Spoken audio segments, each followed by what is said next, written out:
얼마 전 한국의 한 대형교회에서 신앙훈련을 명목으로 교인들에게 인분을 먹이고 공동묘지에서 매를 맞게 하거나 또는 음식 쓰레기장에 스스로를 가두고서는 몇 시간씩 오래 참기와 같이 엽기적인 이 행각을 벌인 것이 밝혀져서 이 사회적 지탄이 된 일이 있었습니다.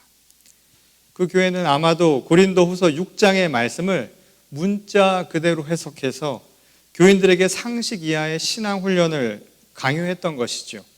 하루 1시간밖에 잠을 자지 않는 급기 훈련을 수행하다가 급기야 뇌출혈로 쓰러진 교인까지 있었다고 합니다.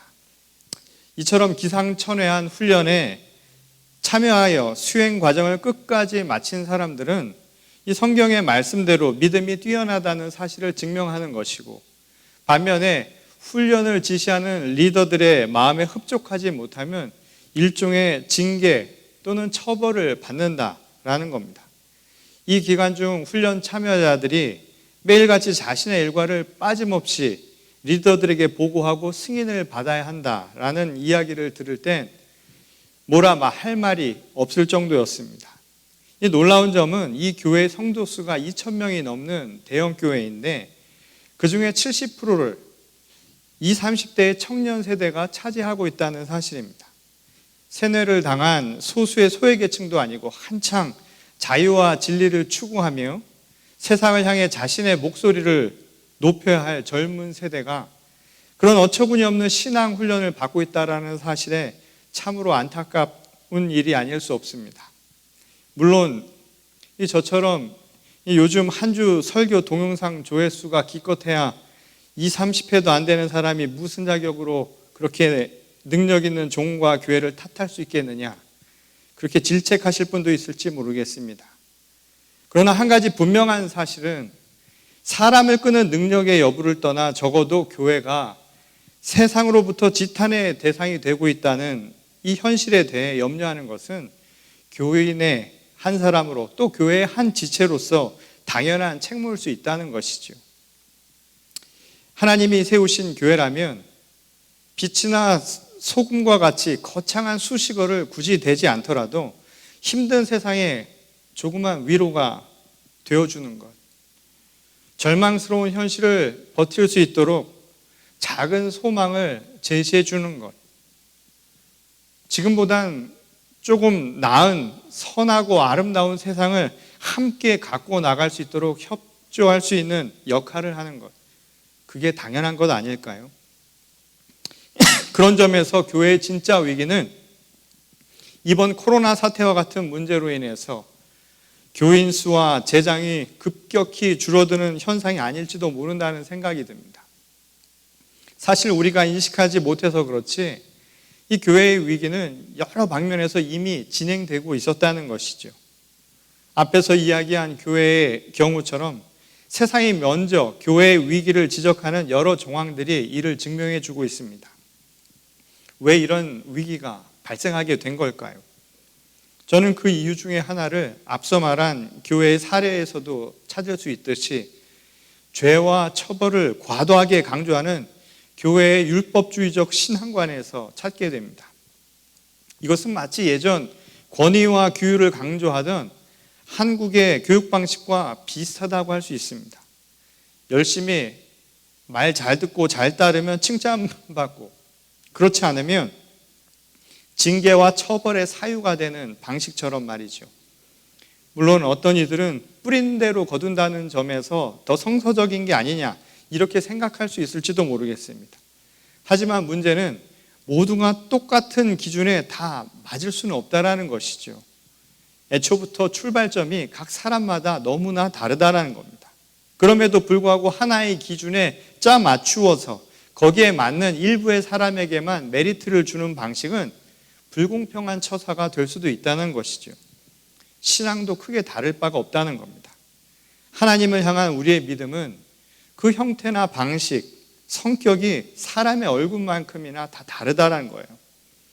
믿음은 하나인지 모르지만 그 양태나 방법은 다르다는 것이죠. 그런데 이를 무시하고 특정한 지도자 또는 리더의 주장만을 옳다고 강요하거나 혹은 어떠한 신앙의 방식만이 맞는 것이라면서 마치 자기의 생각이 하나님의 말씀인 것처럼 종용하는 경우가 우리 주변에 비일비재하다는 겁니다. 앞서 이야기한 교회가 딱 그런 상황이라는 겁니다. 누군가의 신앙을 비판하고 폄하할 수 있는 것은 적어도 자기가 말하는 것이 진리이고 또 그것만이 절대적 기준이라고 생각하는 착각에서 비롯된 것이라 할 수 있습니다. 거기에 남에게 원치 않는 강요를 하거나 따르지 않는다고 처벌과 제재를 가하려 든다면 그야말로 폭력적 행태가 아닐 수 없지요. 이것은 누가 봐도 사랑이라 말하기 어려운 일입니다. 그러니 사랑이신 하나님을 믿는 신앙이라고 말할 근거도 그만큼 불분명하다 할 수 있겠지요. 오직 무자비하고 이기적인 인간의 본능만 남아있기 때문입니다. 지금까지의 로마서 말씀을 통해 전하는 사도 바울의 주장도 이러한 신앙의 중요한 핵심을 우리에게 지적하고 있지요. 사람이 의롭다함을 얻는 것은 결코 인간의 율법적 행위를 통해서가 아니라는 겁니다. 하나님의 은혜 안에서 이루어진 바로 우리의 믿음 때문이라는 거예요. 그러니 특정한 입장을 강조하는 신앙관이나 그 권위에 잘 순종해서 구원을 얻게 되었다는 율법적 행위로는 결코 구원에 이를 수 없다는 겁니다. 로마서 3장 24절에서 바울은 그리스도 예수 안에서 얻는 구속으로 말미암아 곧 하나님의 은혜로 값없이 의롭다함을 얻는다라고 가르쳐준 바 있습니다. 바로 다음인 28절을 통해서는 이렇게 이야기를 하죠. 사람이 율법의 행위와는 상관없이 믿음으로 의롭다고 인정을 받는다라는 겁니다. 그러니까 정말 신앙은 뭐냐 하면 내가 믿는 것이 확실하다라고 하는 자기 착각 속에서 이를 이루려고 악착같이 성취해내서 획득해내는 보상과는 거리가 멀다는 겁니다. 그리스도를 통해 주신 하나님의 은혜만이 우리를 그렇게 만들 수 있다는 거예요. 그래서 구원은 우리에겐 행위의 대가로 오는 것이 아니라 아무 값없이 주시는 선물이라고 사도 바울은 우리에게 강조하고 있는 것이죠. 그렇다면 본문 1절에서 언급한 것처럼 이런 사람도 나오겠지요. 주님이 주시는 거라면 우리가 아무것도 안 해도 좋다는 것 아닌가? 우리가 할 필요 없는 것 아닌가? 아마 이런 질문을 하는 사람도 있을 겁니다. 여기서 한 걸음 더 나아가서 정말 우리가 할 게 없다면, 우리가 하는 게 아니라면 은혜를 경험하기 위해서라도 더 많은 죄를 지어도 좋은 것 아니냐? 이런 궤변을 늘어놓는 사람들도 분명 나타나게 될 거라는 것이죠. 그것은 보라는 달은 보지 않고 그걸 가리키는 손가락만 보는 이야기와 다를 바가 없다는 겁니다. 말하자면 핵심에서 벗어난 이야기라는 것이죠.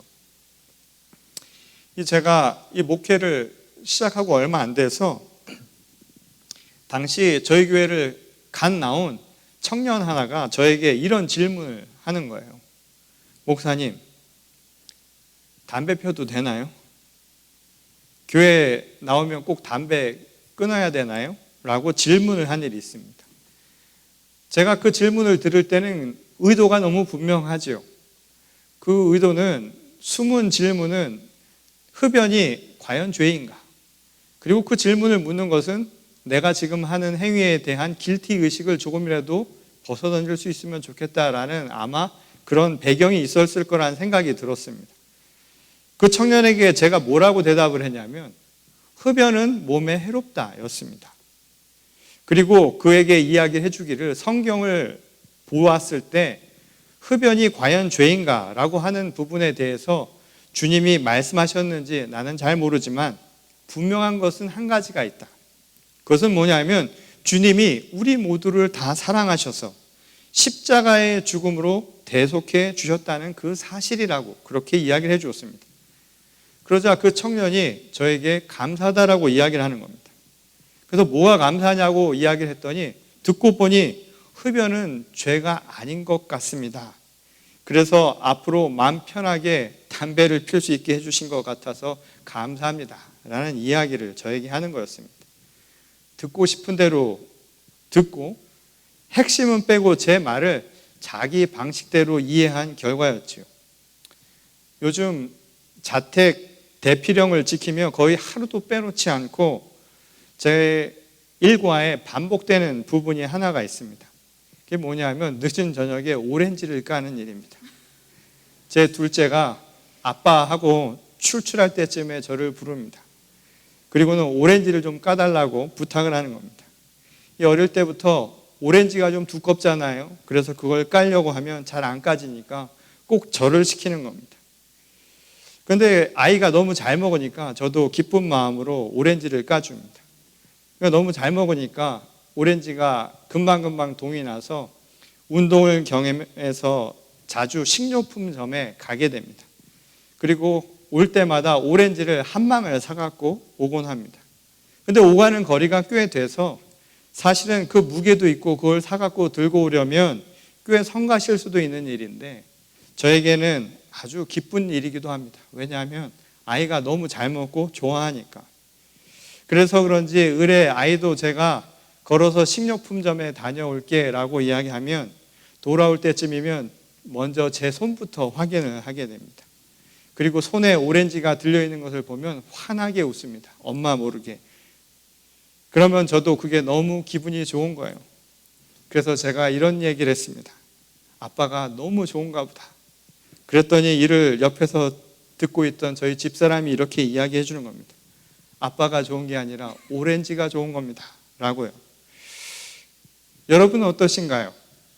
이 상황에서 아직도 오렌지가 더 좋다고 하시는 분에게는 제가 더 이상 뭐라고 해드릴 말씀이 없습니다. 근데 만일 먼 훗날 자신을 위해 오렌지 껍데기를 까주는 아버지의 모습을 생각하며 사랑이란 단어가 아니라 오렌지가 먼저 떠오른다면 뭔가 이상하다는 생각이 들지 않으신가요? 우스갯소리처럼 들릴지 모르지만 이걸 우리의 신앙생활에 한번 적용해 보시기 바랍니다. 조금만 생각해 보면 정말 이상할 수도 있는 일을 우리가 별 의식 없이 행하고 있다는 사실에 우리도 놀라게 될 겁니다. 많은 사람들이 하나님을 향한 믿음을 주시는 선물에서만 찾으려 하고 정작 그 은혜의 선물을 베푸시는 하나님에 대해서는 간과하는 경향이 있다는 것이죠. 그래서 자기가 원하는 선물이 아니면 하나님을 원망하거나 자신을 버린 것이 아닌가 의심부터 하게 된다는 겁니다. 그 반대의 경우도 마찬가지죠. 하나님의 말씀에 어긋나는 일을 할 때마다 이로 인해 마음 아파하실 하나님을 생각하는 게 아니라 자기가 받을 체벌에만 관심을 쏟는다는 겁니다. 벌받지 않으려고 감추거나 체벌의 강도에만 신경을 쓴다는 것이죠. 애초부터 관심이 하나님이 아니라 철저하게 자기 자신에게 머물러 있기 때문이라는 겁니다. 오렌지를 까주는 아빠의 마음은 아랑곳하지 않고 자신의 욕구 충족에만 골몰하는 사람처럼 말이죠. 선물을 받는 것이나 체벌을 받는 것조차 이를 행하시는 하나님의 뜻이 무엇인가를 잘 헤아려 들지 않는다는 겁니다. 아직 유아적인 신앙, 그러니까 자기 본의의 신앙관에서 벗어나지 못했다는 증거라는 거예요. 제가 어릴 때 이 어머니에게 혼쭐이 나서 몰래 친구 집에 도망을 간 일이 있었습니다. 그리고 그곳에 몰래 숨어서 늦게까지 있었어요. 그랬더니 늦게까지 집에 돌아오질 않으니까 저희 어머니가 애타게 저를 찾아다니신 모양입니다. 그렇게 수소문해서 저를 결국 저희 친구 집에서 발견하게 되었지요.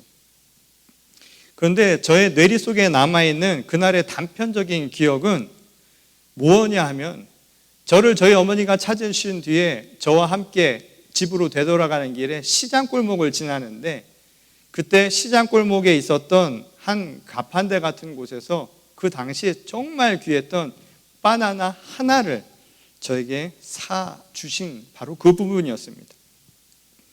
그때 제가 저희 어머니에게 이렇게 이야기를 했다고 하더라고요. 엄마, 또 혼나서 집 나가면 바나나 또 사줄 거야? 라고 이야기를 했다는 겁니다. 이 철이 든 지금에야 자식을 찾느라 속 태우면서 또 안쓰러운 마음에 뭐라도 사주고 싶은, 그래서 그렇게 비싼 것이라도 먹이고 싶은 어머니의 그 따뜻한 마음이 먼저 떠오르지만 이 당시 아이의 눈높이에서는 이 맛있는 바나나만 보였던 것이죠. 그런데 이처럼 유아 같은 발상이 여전히 우리의 신앙 태도 가운데 남아있다는 게, 그게 바로 사도 바울의 생각이었던 겁니다. 은혜를 받기 위해 죄를 더 범해도 좋다라고 하는 생각은 딱 그 수준을 벗어나지 못한 그 상태라는 거예요. 이와 연관해서 사도 바울은 우리에게 매우 도전적인 신앙의 질문을 오늘 본문 말씀을 통해 던지지요. 바로 당신의 신앙은 지금 어디로 향해 가고 있는가라는 질문입니다. 저는 이 질문을 오늘 이렇게 바꾸어 표현하려고 합니다. 신앙의 변곡점, 여러분들의 신앙의 변곡점이 지금 어디로 향해 가고 있습니까? 라고 말이죠. 이 본래 변곡점이라고 하는 말은 이 곡선의 변화가 되는 바로 그 지점을 이야기하지요. 이 수학의 미적분에서 쓰는 말이기도 합니다. 곡선이 오목에서 볼록으로 변화되는, 말하자면 위로 갈지 아래로 갈지 모르지만 여하간 변화되는 곡선의 바로 그 변화 지점을 바로 변곡점이라고 이야기합니다. 그러니 그것은 오르던가 아니면 내리던가를 결정하는 기로에 해당한다라고 이야기할 수 있겠죠. 바울은 우리 삶의 궤적에도 마찬가지라는 거예요. 그리스도를 만나서 믿음을 갖게 되는 그 사건이 우리에겐 변곡점이 될 수 있다는 겁니다. 그래서 우리의 신앙이 위로 올라가거나 성숙해져 가거나 아니면 더욱더 유화적인 단계로 내려가는 바로 그 상태로 이야기를 하고 있다는 것이죠. 기독교인들을 박해하던 유대 율법의 숭배주의자에서 주님의 영을 만나 회심하여 복음을 전하는 주의 종으로 극적인 변화를 체험한 자신의 삶과도 같다고 그는 생각했던 것으로 보이지요. 그에게 다메섹 도상에서의 회심 사건은 삶의 변곡점이 되는 순간이었던 겁니다. 바울은 이러한 신앙의 변곡점이 되는 지점을 누구에게나 다 주어진 것이라고 생각했습니다. 오늘이 웨슬리 회심 기념 주일이기도 하지요. 그의 회심 사건 역시도 마찬가지라고 할 수 있다는 겁니다. 그 변곡점에서 신앙의 중심이 어디를 향해 가는가에 따라서 우리의 삶은 완전히 달라질 수 있다는 거예요. 오늘 본문을 통해서 사도 바울은 두 가지의 삶을 우리에게 예시해 줍니다. 하나는 죄 가운데 사는 삶이고 다른 하나는 그리스도 예수 안에 사는 삶이라고 말합니다. 그런데 우리 역사에서 이렇게 전혀 다른 두 개의 극단적인 방향을 결정짓는, 다시 말해 삶의 변곡점이 되었던 하나의 사건이 있었지요. 바로 그리스도 예수의 십자가 사건과 부활 사건입니다. 바울은 이 대속의 사건이 하나님의 은혜로 아무 값없이 선물로 주어졌는데 이로 인해서 우리는 죄에서 죽은 사람이 될 수 있었다, 그렇게 이야기합니다. 그리고 그것이 우리 삶을 변화시킬 수 있을 것이라 말하고 있는 것이죠. 죄에서 죽었다라고 하는 표현은 죄로부터 벗어났다라는 뜻이기도 합니다. 그러니까 구원을 얻게 되었다라는 말이죠. 바울은 세례를 이에 대한 하나의 예시로 제시하고 있습니다. 사람이 물에 들어가면 호흡을 할 수 없죠. 육신으로는 죽게 됩니다. 그러나 그리스도의 이름으로 다시 물 밖으로 나올 때 사람은 죄로부터 벗어나 새로운 생명이 되는 것이죠. 새로운 피조물이 된다는 겁니다. 따라서 모든 그리스도인은 세례를 통해서 죄에서 죽은 자가 된 사람들이라고 그는 보았던 겁니다.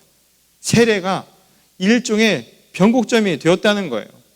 그래서 이제 나의 옛사람은 죽고 그리스도 안에서 다시 사는 삶을 우리는 얻게 되었다는 겁니다. 한마디로 그리스도와 연합하여 하나가 된 상태가 되었다는 것이죠. 그 결과 자기가 자신의 주인이 되어서 사는 게 아니라 이제 내 안에 계신, 내 안에 모신 그리스도로 인해서 사는 삶으로 극적인 변화를 체험하게 된다는 겁니다. 이게 바로 오늘 말씀을 통해 전하는 사도 바울의 주장입니다. 죄에 대해서 죽었으니 더 이상 죄의 다스림을 받지 않고 그리스도의 말씀으로 사는 사람, 그 사람이 바로 의롭다 여김을 받게 되는 그리스도인이라고 그는 이야기한 것이죠. 세례를 통해 더 이상 죄가 영향력을 행사하지 못하는 치유의 법권지대에 머물게 된 성별된 거룩한 존재가 되었다는 겁니다. 바울은 이 사실을 우리가 이미 알고 있다, 그렇게 강조하지요. 그래서 우리에게 묻는 겁니다. 정말 알고 있느냐고요. 그리고 정말 아는 사람처럼 지금 살고 있는가를 이 말씀을 통해 묻고 있다는 겁니다. 지금 신앙의 변곡점에서 어디를 향해 가야 하는지를 여러분들이 알고 있다면 지금 그것을 다시 한번 점검해 보라는 것이죠. 정말 그렇게 가고 있는가 말이죠. 그렇게 살고 있는가를 우리에게 되묻고 있었다는 겁니다. 옛말에 성인은 참회하고 범인은 후회한다는 말이 있습니다. 성인은 신앙의 변곡점에서 단 한 번 뉘우치고 생명의 삶을 향해 나아가는 반면에 범인은 죄의 노예에서 벗어나지 못해서 두고두고 뉘우칠 수밖에 없는 나락으로 떨어져 간다는 이야기입니다. 죽음과 삶은 마치 동전의 앞뒷면과 같지요. 그래서 변곡점을 기준으로 서로 다른 방향을 향해 나아간다라고 볼 수 있습니다. 방향의 한쪽은 하나님이 다스리지만 다른 한쪽은 죄가 다스리는, 그래서 죄의 사고로 사망을 얻게 되는 구별된 세상이라는 거예요. 그래서 이쪽에 대해서 죽는 게 저쪽에 대해서는 사는 게 되는 모습이라는 겁니다. 바울은 이 변곡점 앞에서 다시 한번 우리에게 지금 묻고 있는 거예요. 어디로 가야 하는지 여러분 알고 있지요. 그럼 지금 그렇게 가고 있느냐, 이 말인 겁니다. 그리고 묻는 겁니다. 어느 쪽에 대해서 죽었는가, 그리고 어느 쪽에 대해서 살고 있느냐라고 말입니다. 바울은 죄에 대해서 죽고 하나님께 대하여 그리스도 안에서 살아가는 자가 되라고 오늘 본문 말씀을 통해 우리에게 권면하고 있습니다. 그렇게 자신의 삶을 만들어 가라는 거예요. 만일 죄에 대해서 죽어야겠다고 여전히 생각만 하고 있다면 적어도 그동안은 아직 죽지 못한 상태가 분명하다는 겁니다. 그러니 변곡점 앞에서 우물쭈물하지 말라는 거예요. 올라갈 것인가 내려갈 것인가, 그 선택에서 우리에게 분명한 믿음이 주어져 있다라는 겁니다. 그리고 우리에게 그 믿음에 대해서 다시 한번 묻지요. 믿음은 그러므로 주실 것을 기대하는 게 아니라는 거예요. 이미 받은 줄로 확신하는, 바로 그 확고한 믿음이 바로 진짜 신앙이라는 겁니다. 그때야 비로소 우리는 죄와 권위를 의식하는 율법주의적 신앙에서 벗어날 수 있다는 거예요. 그래서 이미 우리에게 베푸신, 우리를 죄에서 구원하신 하나님의 은혜 가운데 믿음의 뿌리를 내리고 살 수 있다는 겁니다. 그래서 죄와 사망의 그늘에서 벗어나서 그리스도 안에서 생명의 소망을 안고 살게 된다는 겁니다. 그러니 죄와 또는 내가 받을 무슨 선물을 기대하면서 신앙을 갖는 것이 아니라 이미 베푸신 은혜 안에 거할 때 그 믿음이 우리를 살게 만든다는 거예요. 우리의 삶을 변화시키고 우리의 신앙도 변화돼서 살아간다는 겁니다. 이 많은 사람들이 코로나 사태 이전과 이후의 세상은 매우 달라질 것이다, 그렇게 예측을 하고 있습니다. 저도 그렇게 생각합니다. 교회도 그 영향에서 벗어나기는 어려울 것이다 라는 생각이 듭니다. 그래서 외부의 환경에 의해서 교회는 또 다른 신앙의 변곡점에 서게 될 수도 있습니다. 물론 이러한 변화를 가져오게 만든 조건이나 환경은 다양할 수 있겠죠. 그러나 변함없는 한 가지 기준이 있다는 거예요. 그것은 오늘 바울이 주장하는 것처럼 죄의 다스림을 받으며 살 것인가, 아니면 그리스도 안에서 은혜 가운데 사는 삶을 선택할 것인가, 바로 그 기준이라는 겁니다. 아마도 앞으로의 변화는 우리에게 많은 변화들을 요구하겠지요. 다양한 방식으로 교회도 변화되어야 할 겁니다. 그러나 신앙의 변곡점 안에서 그리스도 안에서 살고자 하는 우리의 선택은 결코 변함없는 선택이 되어야 한다는 거예요. 그리고 이를 통해 지금까지 그래왔듯이 교회는 하나님의 은혜를 나누며 세상에 의해 변화되는 교회가 아니어야 한다는 겁니다. 우리는 세상에 의해 변화되는 교회가 아니라 세상을 변화시켜 나가는 거룩한 공동체가 되어야 한다는 거예요. 앞으로의 변화가 우리에게 무엇을 요구할지 아무도 모르죠. 이처럼 함께 모여서 예배하지 못하는 일들이 더 지속될 수도 있을지 모릅니다. 그리고 우리의 모임들이 예전과 같이 못할 수도 있을지 모릅니다. 사회적 거리두기라고 하는 것이 어쩌면 우리의 심리적으로도 영향을 주게 될지도 몰라요. 그리고 점점 우리가 떨어져 살아가게 될지도 모릅니다. 교회도 그러한 사회적 변화에 함께 맞춰가라고 사회가 우리를 종용할지도 모릅니다. 그러나 한 가지 변화되지 않는 게 있다라는 거예요. 바로 우리의 신앙, 하나님께서 우리에게 주신 그 은혜 가운데 그리스도와 연합하여 살아가겠노라고 하는 그 신앙의 변곡점에서 우리가 선택하는 그 기준은 변함이 없어야 한다는 것이죠. 그리고 그 믿음 안에서 우리는 세상의 변화에 우리도 함께 변화되는 것이 아니라 오히려 세상을 변화시켜 나가는 그리스도의 제자들이 되어야 한다는 겁니다. 저는 오늘 이 말씀을 통해서 진정으로 우리가 서야 할 길이 무엇인가, 그리고 오늘 이 시간 교회와 성도가 어떠한 선택을 행해야 할 것인가, 그 분명한 기준을 잊지 않기를 소원합니다. 그리고 그것을 통해서 이 변화되는 위기의 시기 속에서도 교회가 세상을 변화시킬 만큼 선한 영향을 미칠 수 있는 그리스도의 제자가 될 수 있기를 주님의 이름으로 간절히 축원합니다. 우리 다 같이 기도하시겠습니다. 하나님, 오늘도 우리를 부르셔서 하나님의 선한 영향력을 세상에 미치고 또한 그 복음의 은총을 함께 나누라 하심을 감사드립니다.